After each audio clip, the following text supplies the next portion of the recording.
Since we're branching out to something new, why not start with something a little more basic?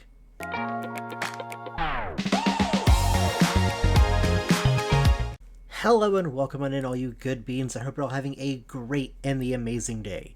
In this video, we're going to be talking about the Pokemon base set. This is the first set in the Pokemon TCG that ever was printed. However, that is very common knowledge, so we're talking about something that's a little bit more uncommon, rare, or even holofoil. We'll start off with the release date. The Pokemon base set hit the coast of the United States on January 9th, 1999. However, base set was first printed in Japan back on October 20th, 1996. That's almost 2 years and 4 months difference of time.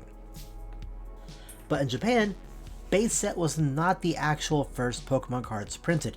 That honor actually goes to the Bandai Card set. This came out only 1 month before the card game that we all know and love was first printed. I also want to point out how funny it is how Bandai printed both Pokemon and Yu-Gi-Oh! Before they had their actual sets up and going. Just a little fun little tidbit of information. Next up, we have the differences in base set. Now we all know there's different types in base set, and now they're printed, right? I mean, how many could there be? There's first edition and limited, right? Well, there's a little bit more than that. There's actually 4 different types of printings.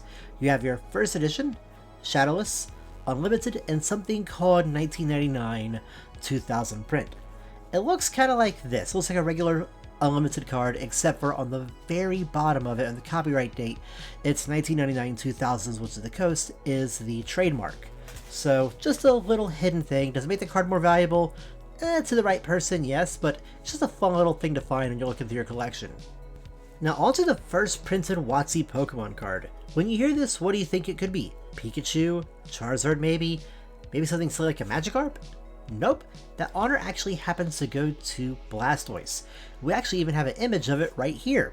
This is what we actually found out back in 2020, and it surfaced because people wanted to get a few of them graded, and they were deemed legitimate. So this, as you see right here, was the original printed card.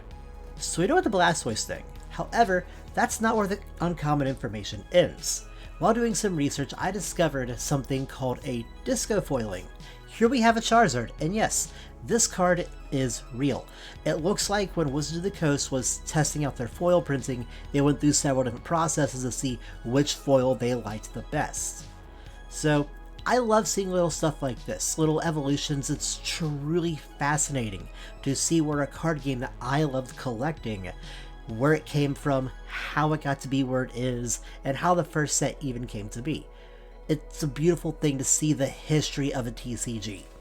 And that's going to be kind of where we'll be going for this video, folks. I hope you learned something new today, and if you do, please let me know in the comments below. This is rather fun to put together, and I learned a few new things myself. And if the feedback is positive on this, we might actually do another uncommon information video, either be on Pokemon or Magic the Gathering.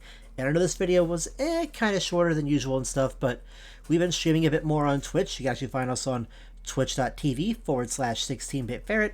We usually stream there about Monday, Wednesday, and Friday. So you'll see us there, you might see us here, and I hope to see you, well, anywhere. As always, I'm 16bitferret, and I hope you all have a Duke day. And like always, this video is made possible by all these awesome people, and by viewers like you.